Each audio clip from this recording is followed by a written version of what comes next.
Subscribe करें और bell दबाएं ताकि कोई खबर रह न जाए।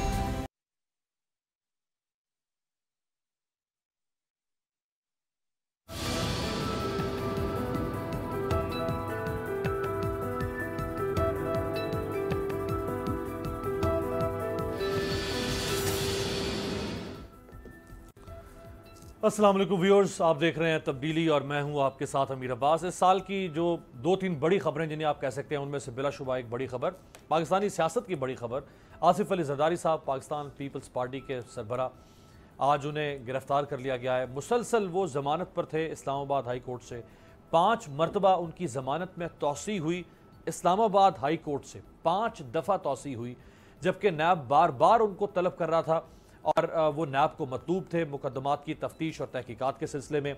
इससे पहले वो बैंकिंग कोर्ट कराची में मुसलसल जमानत से मुस्तफीज़ हो रहे थे और बैंकिंग कोर्ट कराची में केस नहीं चल सका, केस बाद में मुंतकिल हुआ नैब अदालत इस्लामाबाद, क्योंकि ये पाकिस्तान की सुप्रीम कोर्ट का फैसला था जस्टिस साकिब निसार साहब के ज़माने में।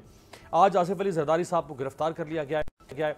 नवाज शरीफ साहब जेल की सुलाखों के पीछे, शहबाज शरीफ साहब जो हैं वो भी मुकदमात का सामना कर रहे हैं, हमजा शहबाज साहब मुकदमात का सामना कर रहे हैं। मुतवक्के तौर पे चूँकि ये दोनों भी नैब को मतलूब है, हो सकता है आने वाले कुछ दिनों में इनमें से भी किसी की गिरफ्तारी हो जाए। आसिफ अली जरदारी साहब गिरफ्तार हो चुके हैं। कुछ और अहम हाई प्रोफाइल शख्सियात हैं, हुकूमत में से भी हैं, अपोजिशन में तो हैं ही, हुकूमत में से भी हैं कि जिनकी गिरफ्तारी आइंदा कुछ दिनों में हो सकती है। आसिफ अली जरदारी साहब चेयरमैन नैब के बारे में क्या राय रखते थे? गिरफ्तार होने से बहुत अरसा पहले की बात है, ये उस वक्त की बात है जब मुस्लिम लीग नून की हुकूमत थी और जब मुस्लिम लीग नून और पीपल्स पार्टी के दरमियान दोस्ती नहीं दुश्मनियां और खलीज थी। और अब डीजी नैब रावलपिंडी इरफान मंगी साहब, जो कि उस JIT का भी हिस्सा थे जो JIT नवाज शरीफ साहब के हवाले से काम कर रही थी नैब की तरफ से, उनके बारे में जरदारी साहब ने क्या फरमाया था, ये भी ज़रा सुनवा। इस्लामाबाद में तो ये कोई मंगी साहब हैं, सिलसिलाएँ हैं जो कि अरेस्ट कर रहे हैं हमारे सिद्धियों को, तो ये पहले भी हुआ है। मैं उसको कंडेम करता हूँ। हम जाएंगे नैब के सामने, नैब का मुकाबला करेंगे, हम वहाँ की इंक्वायरी का मुकाबला करेंगे, हम उनको भी फेस करेंगे और अगर जेल जाना पड़ा तो आपको पता है कि वो तो मेरा शुरू से सेकंड होम है, उस पर तो कोई मसला नहीं है। बिलावल भी मेरा बेटा है और अपनी माँ का बेटा है, उसको कहाँ डराते हो? डराओ उनको जिनने कभी देखा नहीं है। राइट जी, जरदारी साहब फरमा रहे थे कि वो नैब का मुकाबला करेंगे, लेकिन तारीखी मौजूदा मुकदमे की तारीखी जो हैसियत है वो तो ये बताती है कि जरदारी साहब ने नैब का मुकाबला नहीं किया, बल्कि जरदारी साहब हद दर्जा कोशिश कर रहे थे कि वो नैब का सामना ना करें और वो इसीलिए बार बार जमानत की सहूलत से फ़ायदा हासिल कर रहे थे।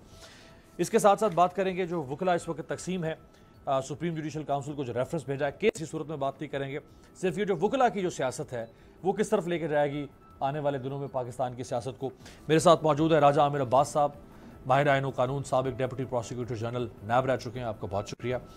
अमानुल्लाह कुरानी साहब, सदर सुप्रीम कोर्ट बार एसोसिएशन, हमें ज्वाइन करेंगे कराची से। और राय बशीर अहमद साहब, मेंबर हैं सुप्रीम कोर्ट बार, सीनियर कानूनदान हैं। ये वकला की उस सोच के हामिल हैं कि जो ये समझती है कि जो हुकूमत ने रास्ता इख्तियार किया है, अभी तक तो ये कानूनी और आइनी रास्ता है, अगर इसमें कहीं पे कोई गैर आइनी या गैर कानूनी काम होगा तो फिर वकला को यह हक हासिल है कि वो किसी किस्म की मुज़ाहमती तहरीक शुरू करें। लेकिन अभी सुप्रीम जुडिशल काउंसिल को यह हक हासिल है और सदर को भी यह हक हासिल है कि वो रेफरेंस भिजवा सकें और सुप्रीम जुडिशल काउंसिल उसके ऊपर काम कर सके। आमिर अब्बास साहब, जरदारी साहब अंदर हो गए जनाब। इस तरह तो होता है फिर इस तरह के कामों में। नहीं, वो ऐसे काम नहीं करते थे, वो काम ऐसे करते थे कि वो काम भी कर जाए और अंदर भी ना हो। नहीं, ऐसे नहीं। अब आपने कहा ना कि ये साल का एक बहुत अहम तरीन दिन है, मैं समझता हूँ पाकिस्तान की हिस्ट्री का ये साल बहुत अहम तरीन है। वो इस तरह से कि हम देख रहे हैं इस मुल्क की जो दो बड़ी जमातें जिन्होंने यहाँ रूल किया, जिनकी यहाँ पिछले 3 दहाइयों से गवर्नमेंट्स रही, और उनके दोनों के सरबराहान, एक जो 3 दफ़ा के वज़ीर आज़म और एक जो इस मुल्क के सदर रह चुके हैं, ये हमारी बदकिस्मती है कि वो दोनों करप्शन के चार्जेस पे, इस कौम को, इस मुल्क की दौलत लूटने के चार्जेस में दोनों इस वक्त सलाखों के पीछे हैं। तो ये एक लम्हा फ़िक्रिया है, एक सोचने की स्टेज है कि हमारे मुल्क में जो हमारे लीडर्स या कायदीन हैं उन्होंने इस मुल्क को किस अंदाज में लूटा है। और अब ये वक्त है कि हमारे जो अदारे हैं वो देखिए, उन्हें खाली जैसे कुछ अरसा पहले चीफ जस्टिस हैं जो मौजूदा, उन्होंने नैब को कहा था कि आपका काम सिर्फ ये नहीं है कि रेफरेंस दाखिल कर दिया और फारिग हो गए। ये काम नहीं कि अरेस्ट हो गया, बड़ा टीवी पे चल गया और उसके बाद एक तालियां बज गई आपके लिए, इतना बड़ा दिखा दिया पलंदा कि जी रेफरेंस आ रहा है। और अल्टीमेटली क्या होता है कि जी नैब उसको परसू नहीं करता, उसमें एक्विटल चीज़ों लैकूनस छोड़ दिए जाते हैं, उसकी परसुएशन नहीं होती, एविडेंस की कलेक्शन नहीं होती, जो चीफ जस्टिस ऑफ पाकिस्तान ने बात की।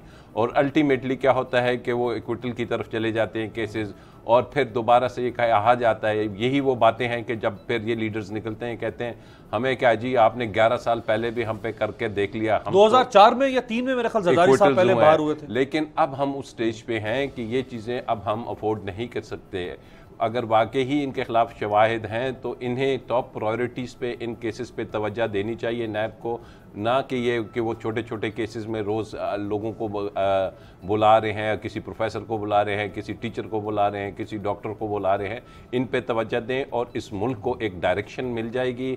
और यकीन करें कि जो ये आपकी आज मईशी जो इतना इशू बना हुआ है मीशत का कि जी वो इतनी कलैप्स कर रही है, यही वो करप्शन मेन उसमें एलिमेंट है, मेन उसका जो वजह है इस पुअर इकोनॉमिक कंडीशंस का, वो करप्शंस हैं। एंड वंस अगर इस पे हाँ ये जो कहा जाता है ना जी, करप्शन और मईशत इकट्ठा नहीं, नैब और मईशत इकट्ठा नहीं चल, ये भी ज़रदारी साहब का बयान है ना जी। तो ऐसा नहीं होता। हमारे सामने चाइना की मिसाल है, हमारे सामने मलेशिया की मिसाल कि वहाँ पे मईशत भी आई और साथ साथ अकाउंटेबिलिटी एहतसाब भी हुआ। तो इस बात को खाली इस चीज़ पे हम लोग बड़े हैं कि भूल जाते हैं। अब इस चीज़ का फॉलो अप जोन सा है ना इन केसेस का, वो बहुत ज़रूरी है। अदरवाइज़ ये होगा कि जी नेगोशिएशन होगी, हाँ अगर कोई प्ली बारगेन्स होती है, एक सब्सटेंशियल अमाउंट आता है इन तमाम केसेस में, नेशनल एक्सचेकर में पैसा वापस आता है, तो वो एक कानूनी रास्ता है। और अवाम को ये कोई शौक नहीं कि ये लोग तमाम जेलों में रहें। अगर वो लूटा हुआ पैसा इस मुल्क में वापस आ जाए तो ये इस मुल्क के लिए एक बहुत बड़ी जीत होगी। राइट। अमानुल्लाह कुरनानी साहब, ज़रदारी साहब की गिरफ्तारी को आप कैसे देखते हैं? सर मैं समझता हूं कि मेरी पहले शुरू से राय है कि नेब केसेस में गिरफ्तारी नहीं होनी चाहिए। नेब केसेस में मैक्सिमम जो है पैसों की रिकवरी होनी चाहिए, एसेट को सीज किया जाए और जो जो रिकवरी के जराए हैं उनको इस्तेमाल किया जाए। नेब केसेस व्हाइट कॉलर क्राइम है, इसमें टाइम लगता है, इतने गवाह होते हैं, कभी आज तक बहुत कम लोगों को सजा हुई है, शायद क्योंकि सुप्रीम कोर्ट का ऑर्डर था और उसके ऊपर जो है वो 2-3 महीने में नवाज शरीफ का केस का फैसला हुआ, बाद में 6 महीने लगे। वरना अगर आपके सामने राजा साहब हैं तो उनको पता है कम से कम एक केस में 2001 से वकील था और 19 साल हो गए वो केस डिसाइड नहीं हुआ।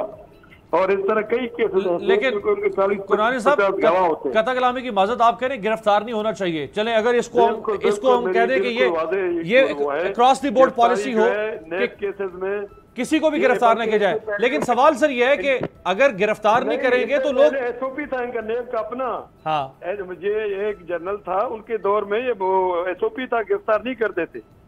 तो जब गिरफ्तारी नहीं होनी चाहिए, सजा से इन्वेस्टिगेशन के लिए कुरनानी साहब रिकवरी होनी चाहिए, जमानत को मशरूत कर दिया जाए, उनके पैसों से एक सब्सटेंशियल अमाउंट रख दे कि इतनी अमाउंट अगर वो जमा कराएगा तो बेल हो सकती है। इस तरह का कोई प्रोविजन ताकि पैसा आए। लेकिन कुरनानी साहब, अगर मुल्जिम शामिल तफ्तीश ही ना हो, फायदा क्या हो? अगर मुल्जिम शामिल तफ्तीश ही ना हो, मुल्जिम नैब के साथ ताउन ही ना करे तहकीकात के अंदर, तो फिर नैब गिरफ्तार नहीं करेगी तो क्या करेगी? हाँ बिल्कुल, उसको गिरफ्तार करने की बात कर रहा हूँ। तब अगर वो पैसे ऑफर करता है, उसको पैसे मिल जाए तो उसको छोड़ देना चाहिए। बिल्कुल। अच्छा, अब पैसे ऑफर जो है वो भी जब तक केस आगे चलेगा नहीं, जब तक नैब कोई कानून बदले ना, कानून बना दे, गुजारिश है कानून बना दे कि इतने पैसे उसके हिसाब से प्रोपोर्शनेट रखें, हर पैसे के बदले में एक प्रोपोर्शनेट रखें कि बेल के लिए इतनी रिक्वायरमेंट है, वो हम आपको बेल पर छोड़ेंगे और रिक्वायरमेंट रखे कानून में लिख दे। बेल तो 10 लाख 20 लाख के मुचलकों पे, 5 लाख के मुचलकों पे नहीं मुचलके की बात नहीं कर रहा हूँ, वो जो असल लूटी हुई दौलत है उसका रिटर्न की बात कर रहा हूँ। अच्छा, आप समझते हैं कि सजा नहीं होनी चाहिए? सर मैं कहता हूँ पैसे एक अहमियत ज्यादा है, ऐसे लॉ बनाए जिससे रिकवरी हो सके, पैसे मिल सके। हाँ। कई लोग ऐसे मैं जानता हूँ, पर्सनली मुल्जिम है, मैं उनका वकील रहा हूँ, वो कहते हैं जी क्या होगा 10 साल तो मैक्सिमम है ना, हमें 3 साल सजा हो जाएगी, हम पैसे वापस नहीं करेंगे। तो ऐसा कोई मैकेनिज्म हो कि पैसे वापस आए। मेन चीज जो है पैसों को रिकवरी। मेरे कहने का मकसद ये नहीं है कि मुलजिमों को छोड़ दिया जाए, कहने का मकसद है ऐसा कोई लाभ बनाया जाए जिससे पैसे रिकवर हो जाए। बिल्कुल सही है। बशीर साहब, राय बशीर साहब, जो कोनानी साहब फरमा रहे हैं, यानी एक सोच ये है कि असल काम तो ये ना कि लूटा हुआ पैसा रिकवर किया जाए, नेशनल एक्सचेकर में पैसा वापस आए। अगर किसी के ऊपर करप्शन साबित हो जाए उसको सजा दे दें, लेकिन पैसा वापस ना आए तो सजा तो मिल गई उसको डिटेरेंस के तौर पे, लेकिन लूटा हुआ पैसा तो वापस नहीं आया। तो वो ये समझते हैं कि पहले पैसा वापस लाएं, अगर पैसा वापस आ रहा है तो फिर चाहे बंदे को छोड़ना भी पड़ जाए तो खैर है, प्ली बार्गेन कर लें। हाँ जी, बिस्मिल्लाहिर्रहमानिर्रहीम। ये इसमें नैब में तो ये एक प्रोविजन मौजूद है प्ली बार्गेन की, और वो उस प्ली बार्गेन की बुनियाद पर उनको वो रकम अगर दे दें तो उसके साथ उसको फिर उसकी सज़ा नहीं होती। उसकी एक ये है कि वो डिस्क्वालीफाई हो जाते हैं कुछ अरसे के लिए, और वो ये सारी चीज़ें उसके लिए होती हैं। और असल में ये जो रिकवरी के लिए ही तो ये सारा प्रोसेस किया जाता है कि रिकवर जो अमाउंट है उसको रिकवर किया जाए, और ये सारे कुछ इसका रेफरेंस बनना, उसका गिरफ्तार होना, उसका रिमांड पे लेना, ये सारे का सारा प्रोसेस तो रिकवरी ऑफ द अमाउंट के लिए होता है। तो अगर रिकवरी ऑफ अमाउंट ही ना हो तो फिर उसका और वो ना अगर रिकवर कराए तो फिर ऑब्वियसली उसका ट्रायल हो के फिर उसको सज़ा तो हो जाती है, और सज़ा हो सकती है उसको। अच्छा, तो ये जो जरदारी साहब की गिरफ्तारी है, अब जरदारी साहब के पास रिलीफ का ऑप्शन है सुप्रीम कोर्ट में से। राय बशीर साहब, सुप्रीम कोर्ट से वो जमानत उनको दोबारा मिल सकती है? नहीं जी, अब तो उनके पोस्ट टेस्ट बेल जाएगी ना, तो अब तो पोस्ट टेस्ट बेल जो है वो तो नीचे से शुरू होगी, फिर डायरेक्ट सुप्रीम कोर्ट में तो नहीं जा सकते। या फिर ये था कि ये गिरफ्तार ना होते तो फिर ये जाके सुप्रीम कोर्ट से अपनी बेल करवा लेते। अब तो के गिरफ्तार हो गए हैं तो अब तो उसका वो सारा प्रोसेस के उसके मुताबिक ही चलेगा सर। सही। अब उनको एहतसाब अदालत से जमानत लेना पड़ेगी? हाई कोर्ट जी बिल्कुल, वो वहाँ अप्लाई करेंगे या फिर हाई कोर्ट में अप्लाई करेंगे, फिर वहाँ से जाएंगे तो फिर सुप्रीम कोर्ट चले जाएंगे। राइट, बिल्कुल ठीक है। शहबाज शरीफ साहब, आज कौमी असम्बली का इजलास था और बड़ा हंगामा खेज इजलास के इजलास में शहबाज शरीफ साहब ने आज आसिफ अली जरदारी साहब का दिफा किया। उन्होंने सवाल किया कि क्यों गिरफ्तार किया है जरदारी साहब को। नैब से वो सवाल कर रहे हैं कि क्यों गिरफ्तार किया जरदारी साहब, वो तो ताउन कर रहे थे, गिरफ्तार करने की क्या ज़रूरत थी। हालांकि शहबाज शरीफ साहब गुज़श्ता 30 साल से जरदारी साहब को बदनाम करने वाली शख्सियात में से एक है। शहबाज शरीफ साहब जरदारी साहब का परसेप्शन ख़राब करने वाली शख्सियात में से, बच्चे को जरदारी साहब को करप्ट बनाकर पेश करने वाली शख्सियात में से एक शहबाज शरीफ साहब है। क्या कहते थे ये, पहले जरा सुनो। और जरदारी साहब, आपने पाकिस्तान की दौलत लूटी है, सरे महल वो आपका है, और इस गरीब कौम का पैसा आप चोरी करके ले गए, और स्विट्जरलैंड में इस कौम का 6 अरब रुपया लूट कर ले गए। 2018 में अगर अवाम ने हमें दोबारा वोट दिया और अगर मुझे मेरी पार्टी ने अगर मुझे खादम पाकिस्तान का बनाया, मलिकबाल वालों, मेरा वादा है कि एक एक पाई इनकी लूटी हुई आपकी दौलत वापस लाऊंगा, आपके कदम कवर करूंगा। अगर हमने इंतखाबात के बाद इस जरदारी को लाड़काना, कराची, पेशावर और लाहौर की सड़कों पे ना घसीटा तो मेरा नाम शहबाज शरीफ नहीं। आओ, हिम्मत है जरदारी मदारी, आओ देखो यहाँ पर कि इस मुल्क के ऊपर एक नहूस आदमी बैठा है। पाकिस्तान का दिया जलाना है तो अली बाबा 40 चोरों का दिया गोल कर दो। जरदारी, मैं आज इस अजीम मजमे को गवाह बनाकर कहता हूँ, पैसे हमारे हवाले कर दो, वगरना तुम्हें और तुम्हारे लुटेरे साथियों को इसी चौक के ऊपर उल्टा लटकाएंगे और तुमसे कौम की बदहाली करेंगे। राइट जी, राजा आमिर अब्बास साहब आज कह रहे हैं कि क्यों गिरफ्तार किया, क्या जरूरत थी गिरफ्तार करने की? देखिए, ये वो लोग भी कर सकते हैं जो इस किस्म की करप्शन कर सकते हैं, वो फिर बड़े मज़े से ऐसी बातें भी कर लेते हैं जिसकी वजह ये होती है कि उनको तमाम फोकस होता है कि किसी तरीके से ये करप्शन के केसेस जो मेरे हैं मुझ पे ख़त्म हो जाए, जो तुम्हारे हैं तुम पे ख़त्म हो जाए। माजी में यही होता रहा कि ये दोनों पार्टीज़ एक दूसरे को थोड़ा सा प्रेशराइज करने के लिए तो इनिशिएट कर लेते थे, लेकिन जो चार्टर ऑफ डेमोक्रेसी इन्होंने किया हुआ था वो यही था कि अल्टीमेटली किसी के केस में किसी को सज़ा नहीं देनी, किसी से कुछ रिकवरी नहीं होनी है। अब मसला ये है कि इन दोनों के अलावा एक तीसरी पार्टी आ गई है कि जिसका कोई उनके, मैं वज़ीर आज़म साहब की हद तक बात कर रहा हूँ कि कोई ऐसा उनका रिकॉर्ड नहीं है, फाइनेंशियल स्कैम नहीं है किसी किस्म का, तो वो काहे को इनको रिलीफ देंगे, वो काहे को इनकी करप्शन को छुपाएंगे। अब बात यह है कि जनाब ये लीडर ऑफ द अपोजिशन, फिर मुझे बड़ा अफसोस होता है कि लीडर ऑफ द अपोजिशन जो पंजाब के इतने रहे, उनके अपने ऊपर केसेस हैं, वो ख़ुद ज़मानत पे हैं। अब एक शख्स खुद ज़मानत पे है, ख़ुद प्रोडक्शन ऑर्डर्स के तहत वो असम्बली आपके इल्म में है कि वो आते रहे, तो वो तो ये डिमांड करेंगे कि जी इसको दे दो। उनको पता है कि इसके बाद उनके अपने जो बेटे हैं उनके केसेस चल रहे हैं, वो ख़ुद लीडर ऑफ अपोजिशन है पंजाब असम्बली में, उनका भी अरेस्ट मुतवक्को है कि हमज़ा को भी किसी वक्त अरेस्ट किया जा सकता है।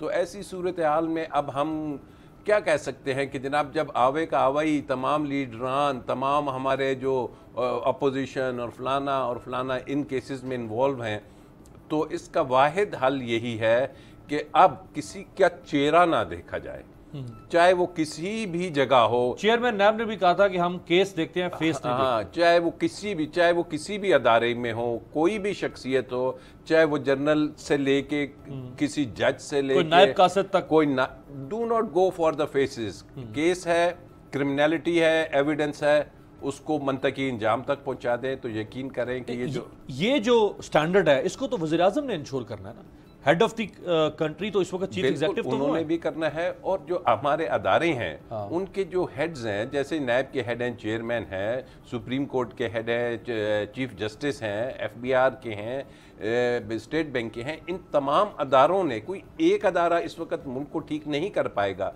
इन तमाम अदारों में आपस में सिंक्रोनाइजेशन होगी, या आपस में एक दूसरे के साथ काम करेंगे, तो तब चल के यकीनन ये जो नासूर है हमारे यहाँ करप्शन का, बदउनवानी का, झूठ का, लोगों को भी अब समझना चाहिए। अब कहा जा रहा है कि जी वो ऑल पार्टीज़ एक वो बैठेंगे, कोई उनका आपस में इत्तेहाद हो रहा है और सड़कों पे निकलेंगे। क्या इनको बचाने के लिए अवाम अब निकलेगी कि जब इनके अपनी औलादें आज लोग और वहाँ आज लोग निकले हैं, आज जरदारी साहब से यकजहती के लिए, या जरदारी साहब की गिरफ्तारी पर एहतजाज करते हुए लाड़काना में भी लोग निकले हैं, सखर में भी लोग निकले हैं, लाहौर में भी लोग निकले हैं, टायर भी चलाए गए हैं, शायद लाहौर में इतलात हैं कि 1-2 बसों को भी नजर आतिश किया गया है। अमानुल्लाह कुरनानी साहब, ये रवैया ठीक है? जिसको भी अगर इदारे गिरफ्त, नैब एक constitutional institution of the state है जिसके पास मैंडेट है, मुझे आपको किसी के ऊपर भी अगर उसको इल्ज़ाम है, ये शाइबा है, तो उसको गिरफ्तार कर सकता है। क्या ये तर्ज अमल ठीक है अगर जिसको गिरफ्तार किया जाए पर लोग उसके लिए सड़कों पर निकल आए? यार ये एक बात तो मुसलम है, यकीन करें, हमें खुद वकील हो, राजा साहब माशाल्लाह बहुत अच्छी वकील है, यकीन करें नेब चाहे जिसके दौर में नेब ने किसी को गिरफ्तार किया वो बेगुनाह नहीं था।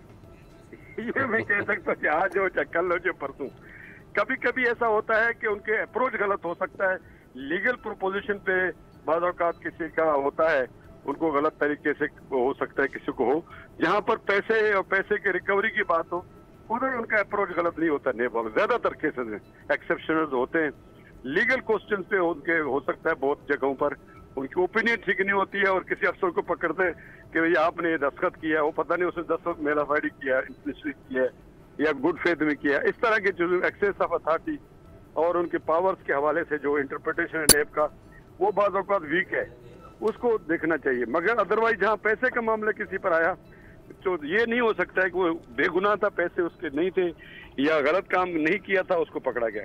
99% सही केस होते हैं। नहीं, लेकिन मेरा सवाल सर ये कि ये रवैया ठीक है सियासी जमातों के वर्कर्स का, कारकुनों का? देखिए यार, माजरत के साथ ये दुनिया में ही होता ही रहा है कि लोग इस पर प्रोटेस्ट करते हैं। माजरत का हमारे यहाँ खानदानी सिस्टम है, हमारे पार्टियां नजरियाती नहीं है, खानदानी रवैयों पर हैं। तो जो लोग जिस पार्टी में होते हैं वो उन्होंने अपने लीडर को खुश करना होता है, तो उस लीडर की खातिर तो उनको करना है। ये पॉलिटिकल वर्कर कम होते हैं, खानदानी विरासत को चलाने वाले ज्यादा है। शुक्र है इंडिया में खानदानी विरासत को दूसरी बार शिकस्त हुई है, तीसरी बार, तो इस तरह ये खानदानी निज़ाम ये बादशाहत की तरफ ले जा रहे हमें।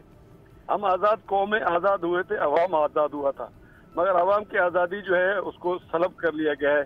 जब से पाकिस्तान बढ़ा है जो रिजल्ट आया 70 में उसको माना नहीं गया, और आज भी कैफियत है। जब वो इलेक्शन हुआ एडल फ्रेंचाइज का तो हमें मुसलद हो गई ऐसी पार्टियां जो खानदानी निज़ाम पर यकीन रखती। तो मैं समझता हूँ उनका कसूर नहीं है, वो खानदान के परवरदा है या ये कह लें खानदान के बेनिफिशरी हैं, वो इस तरह एजिटेशन करते हैं। और ज़ाती तौर पर फिर मैं अर्ज करूँगा कि गिरफ्तारी जो है नहीं होनी चाहिए, पैसे की रिकवरी होना चाहिए। राइट, एक ब्रेक शामिल करते हैं यहाँ पे जी, और ब्रेक से वापस आते हैं। तो रेफरेंस भेजा है हुकूमत ने सुप्रीम जुडिशल काउंसिल में। रेफरेंस पे बात नहीं कर रहे हम, और हमें नहीं पता कि किन जज साहब के बारे में भेजा है और क्या रेफरेंस है और क्या इल्ज़ाम है और इल्ज़ाम का दिफा क्या है। हम प्रोग्राम में बात करेंगे सिर्फ जो इस वक्त वकला के दरमियान जो इस वक्त एक आप कह सकते हैं कि खलीजा में नज़र आ रही है, और जो वकला दो धड़ों में तकसीम है। एक वो समझते हैं कि ये गलत है और वो इसके ख़िलाफ़ हैं, और दूसरे वकला वो हैं जो ये समझते हैं कि नहीं, हुकूमत ने कुछ गलत नहीं किया, गलत तब होगा अगर कुछ गैर आईनी होगा। तो एक ब्रेक के बाद इस पर बात करते हैं।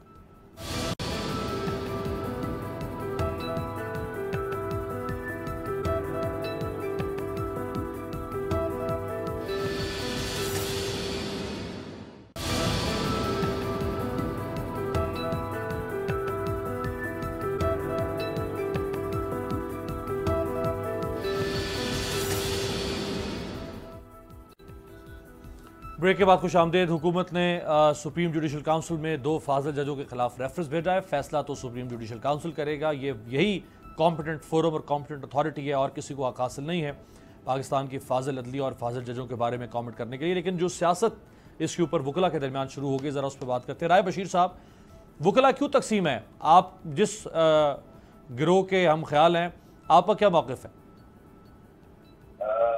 मेरा मौक़िफ़ ये है कि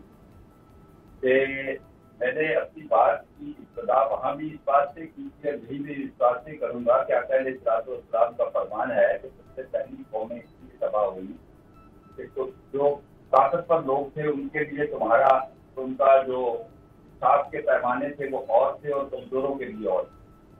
बात ये है कि हमारा डिफरेंस ऑफ ओपिनियन है, हमारे वकला में कोई ऐसी बात नहीं है। हम रोज एक दूसरे से डिफरेंस ऑफ ओपिनियन करते हैं, और यहाँ भी हमारा डिफरेंस ऑफ ओपिनियन।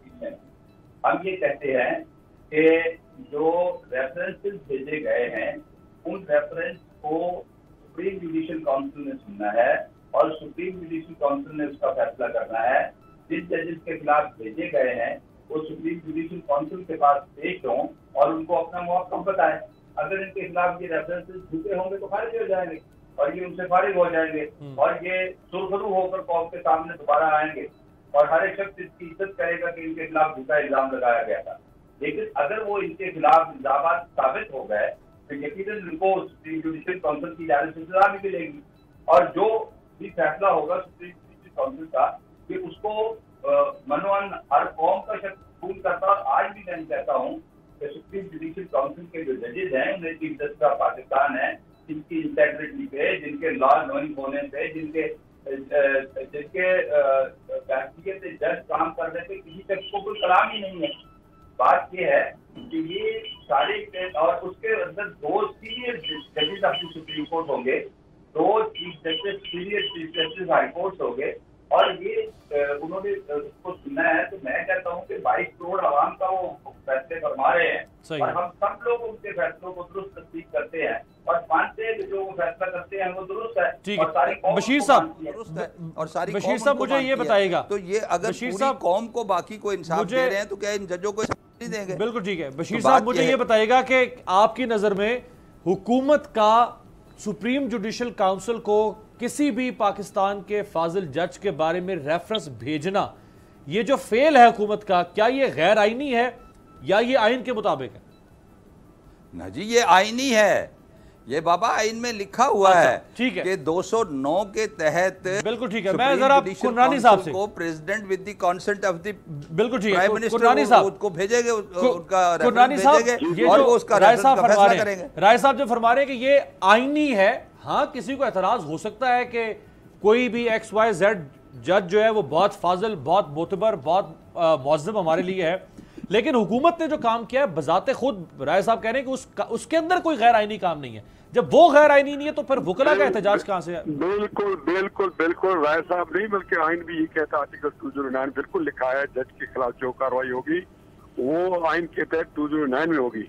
मगर हमारा कहना ये है कि ये आइन के आर्टिकल 25, आर्टिकल 10A जो फंडामेंटल राइट्स है उसकी खिलाफ वर्जी है, और फिर आइन के जो बेसिक स्ट्रक्चर है उसकी खिलाफ वर्जी है। इसलिए हम समझते बदनीयती है। बदनीयती इसलिए है कि एक मामला है 2011 से, आप उसको उठा रहे हैं 2019 में, और क्यों उठा रहे हैं जबकि बहुत सारे उनको एक्सेप्शन हासिल है। मैं उन एक्सेप्शन पर बात नहीं करूंगा, प्रेस नहीं करूंगा, मगर याद जरूर दिलाऊंगा, मगर बाद में बताऊंगा। बात यह है कि ये जब 8 अगस्त 2016 को वकला के खिलाफ दहशतगर्दी हुई थी, उस दहशतगर्दी के नतीजे में जो कमीशन बना और कमीशन की जो रिपोर्ट आई है उस रिपोर्ट के अंदर दहशतगर्दों के खिलाफ जो इकदाम तजवीज किए गए, जो लूप होल्स थे गवर्नमेंट के, उसको जब एक्सपोज किया गया तब जो है हुकूमतों ने आज उसके खिलाफ कार्रवाई इसलिए की है ताकि उनको उन इकदाम से रोका जाए जो आजादा तौर पर अपने फैसले दे रहे हैं। और दूसरी बात यह है उनका ताल्लुक बलूचिस्तान से है। कुरनानी साहब, सर कदा कलामी की मार्जत, ये आप मैं मेरी बात देखें, मैं अपनी बात मुकम्मल करूंगा क्योंकि मैं आपसे बहुत बड़ी करने वाला हूँ। बड़ी बात ये, मैं रेफरेंस के हवाले से नहीं कह रहा हूँ, मैं आइन की खिलाफ वर्जी की बात कर रहा हूँ कि जो आइन में हलफ के अंदर लिखा हुआ है सदर पाकिस्तान कोई जो है राज जो है वो मुनकशिफ नहीं करेंगे, किसी को एक्सपोज नहीं करेंगे, डिस्क्लोज नहीं करेंगे। ये जो रेफरेंस है इसकी सुप्रीम जुडिशल काउंसिल की बात की जाए, अंदर लिखा हुआ है कि कोई कार्रवाई जो है बाहर नहीं जाएगी। ये जज साहब की कार्रवाई पर इतनी मीडिया पर टॉक शो हो रहे हैं, इतनी गवर्नमेंट जो है कंडेम कर रही है सारी चीजों को, जब हम बात कर सके आप न करें। तो मैं बताना चाहता हूँ इस वक्त सुप्रीम जुडिशल के सामने, काउंसिल के सामने 350 कंप्लेंट्स है, तो हुकूमत को चाहिए वो 350 कंप्लेंट्स भी सामने लाए। हम मुतालबा करते हैं किन जजों के खिलाफ है और सुप्रीम जुडिशल काउंसिल ने क्या कार्रवाई की है।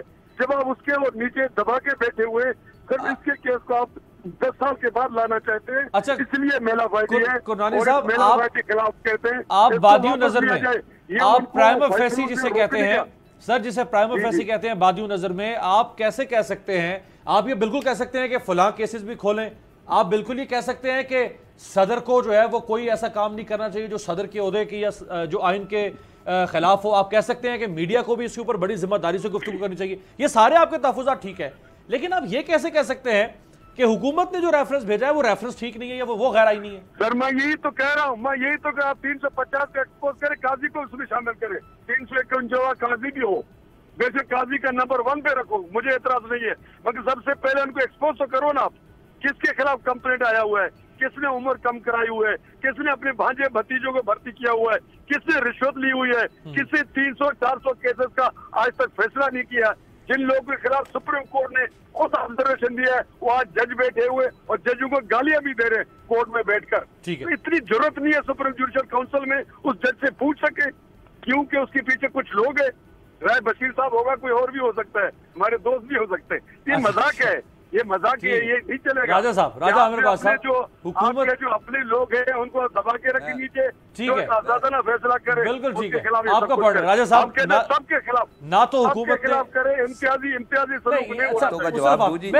मैं आतू राजा साहब, ना तो हुकूमत ने किसी भी जज को, चाहे वो सिविल कोर्ट से लेके और एपेक्स कोर्ट तक, ना किसी को माजूल किया है, ना किसी को मुअत्तल किया है, ना किसी को बरतरफ किया है, ना किसी को डिटेन किया है, ना ही किसी सिविलियन इदारे को किसी भी फाजिल जज की तहकीकात के लिए लगाया है। जज का मामला है, जज को भेज दिया गया है। इसमें बाज़ाहिरन इसको कैसे रोका जा सकता है? देखिए, ये जो आपने बात की कि हुकूमत तो कर ही नहीं सकती, उसके पास कोई इख्तियार हासिल नहीं है। कंडरानी साहब की जो बात है 350 जिसका, वो है सुप्रीम जुडिशल काउंसिल में पड़ा हुआ मैटर। तो इनका गिला अगर बन रहा है तो वो सुप्रीम जुडिशल काउंसिल से बन रहा है कि इसमें हुकूमत का काम कोई नहीं कि जनाब इसको पहला नंबर लगा दो, इसको दूसरा नंबर लगा दो, इसको आज टेकअप कर लो, इसको नहीं। ये टोटल जो इख्तियार है सुप्रीम जुडिशल काउंसिल का है। तो ये गिला जौन सा है ये आज से नहीं पड़े हुए, काफ़ी अरसे से, सालों से वहाँ पे ये केसेस पड़े हुए हैं। कुछ जजेस शायद जा भी चुके हों। तो ये बात पहले भी की जानी चाहिए थी कि जनाब इनके खिलाफ ये केसेस पड़े हैं, ये खोले जाएं। इसमें कोई दूसरी राय नहीं कि तमाम जो केसेस हैं उनका फैसला होना चाहिए। अब बात आ रही है कि जो सुप्रीम जुडिशल काउंसिल है, अमीर अब्बास, उसमें हमारी सुप्रीम कोर्ट के 3 सीनियर मोस्ट और जिनको मैं समझता हूँ कि द मोस्ट कॉम्पिटेंट जस्टिस खोसा हैं, जस्टिस गुलजार हैं, अजमत सईद हैं, मोस्ट कॉम्पिटेंट, मोस्ट अपराइट और डेड ऑनेस्ट क्रेडिबल नाम, ऐसे नाम हैं कि जिन्होंने हालिया ये बड़ी बड़ी जजमेंट्स दी हैं इस मुल्क में। ये वो नाम हैं कि जो मेरी नज़र में मैं समझता हूँ कि वो कभी भी ना अपने इंस्टीट्यूशन को ख़राब होने देंगे, ना अपने जो उनके ब्रदर जजेस हैं उनके ख़िलाफ़ कोई कार्रवाई होगी। और हमें उन पे ट्रस्ट ये है कि जो कुछ भी वो करेंगे आइन के दायरा कार में रहते हुए करेंगे और मावराए आइन या किसी किस्म की कोई, क्योंकि देखिए अगर उन पे क्वेश्चन मार्क लगा दिया गया तो फिर उनके जो फैसले थे, ये हालिया तमाम बड़े बड़े फैसले उनके हैं, फिर तो इसका मतलब है वो बात दुरुस्त कर रहे थे कि ये कहीं से डिक्टेशन लेते हैं, क्या करते हैं। तो अब बात बड़ी सिंपल सी है, जो फोरम है अभी तक तो उनमें 14 तारीख को वेट करें, देखें कि जी जज साहब उसे काबिले समाअत करते हैं, नोटिस करते ये भी अभी डिसाइड, ये 14 को होगी। वो देखेंगे, अभी तो ये कंप्लेंट है ना, तो उसके बाद आप देखें कि वो क्या कोई है या नहीं, गैर कानूनी काम तरीके से इसकी कार्रवाई को चला रहे हैं, क्योंकि इसकी कार्रवाई चलाने का एक अपना तरीक़ेकार मौजूद है सुप्रीम जुडिशल काउंसिल का। And then and thereafter कोई बात की जाए। लेकिन अगर अभी आपके इल्म में होगा कि लाहौर के एक बड़े सीनियर जज थे, उनको जिनकी ऑफशोर कंपनी थी उनके खिलाफ भी रेफरेंस आया था, और वो रेफरेंस में यही शौकत सिद्दीकी साहब के नहीं, शौकत सिद्दीकी साहब नहीं थे, मैंने कहा उनका भी, हाँ उनका भी आया। तो इनका जो रेफरेंस था लाहौर के जो जज थे उनका यही था कि आपने फरूख साहब कहा कि आपने एसेट्स डिक्लेयर नहीं किए, आपकी ऑफशोर कंपनी डिक्लेयर नहीं की। एंड नंबर 2, आप हमें ज़रा, अगर ये तमाम सोर्स पूछा जा सकता है, मनी ट्रेल किसी और से पूछा जा सकता है, तो फिर किसी भी जज से पूछा जा सकता है। बिल्कुल ठीक है जी। राय बशीर साहब। जी सर, मैं जनाब गुजारिश ये करूं कि करनानी साहब ने 3 बातें की हैं। नंबर 1 तो उन्होंने कहा है कि आर्टिकल 10 की जो बात की है उन्होंने कि फेयर ट्रायल हो, ये तो फेयर ट्रायल होना है सुप्रीम जुडिशल काउंसिल के सामने, सुप्रीम जुडिशल काउंसिल ने करना है। ये वहाँ पे अगर कोई ऐसी बात आएगी कि वो फेयर ट्रायल नहीं कर रहे और उसको जो है ना वो फेयर ट्रायल नहीं मिल रहा, तो फिर तो बात और होगी। अभी तक तो वो मैटर अब टेकअप नहीं हुआ, और जब मैटर टेकअप होगा तो उसके बाद आर्टिकल 10 की बात आएगी। बाकी रही बात के आर्टिकल 25 की के फंडामेंटल राइट्स की बात जो उन्होंने की है, तो फंडामेंटल राइट्स के बारे में भी 199 के तहत ऑनरेबल हाई कोर्ट और सुप्रीम कोर्ट ने देखना होता है कि फंडामेंटल राइट्स किसी के इंजर हो रहे हैं कि नहीं हो रहे। और तीसरे नंबर पे बात है कि जो रेफरेंसेस पेंडिंग है, मैंने तो इस्लामाबाद वाली अपनी तकरीर में भी यही बात कही थी कि मैं सिर्फ ये नहीं कहता कि इन 2 जजेस के जो है ना इसका फैसला किया जाए, मैं तो सुप्रीम जुडिशल काउंसिल से ये कहूँगा कि मेरिट्स के ऊपर विदाउट एनी फियर और फेवर जो भी रेफरेंसेस उनके पास पेंडिंग हैं उनका जल्द फैसला करें और उसको जल्द से जल्द निपटाएं, और उसका कानून की रोशनी में बगैर किसी से मरूब हुए बगैर किसी की बात का परवाह किए बगैर वो कानून और आइन के मुताबिक उनका फैसला करें। बात यह है कि सुप्रीम जुडिशल काउंसिल इतने मोतबर जजेस पे ऊपर मुश्तमिल है जिनके सामने हम बरसों से पेश हो रहे हैं। हमने आज तक उनके बारे में कोई एक ऐसा नहीं सुना जो कि कोई इंटेग्रिटी डाउट, उनकी इल्मियत में कोई फ़र्क है। बात यह है कि खोसा साहब की इल्मियत, अजमत सईद साहब की इल्मियत और गुलजार साहब की इल्मियत और बाकी जो 2 चीफ जस्टिस आएंगे इस्लाम हाई कोर्ट्स के, उनके ऊपर किसी का किसी को कोई ऐसी बात नहीं है कि वो उनकी कोई इंटेग्रिटी डाउटफुल है या वो कहीं से डिक्टेशन लेते हैं।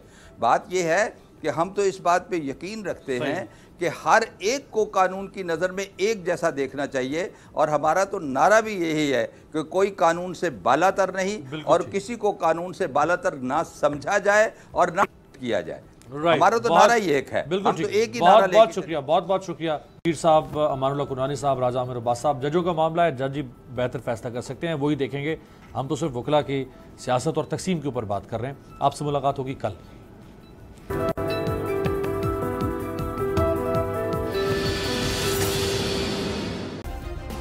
सब्सक्राइब करें और बेल दबाएं ताकि कोई खबर रह न जाए।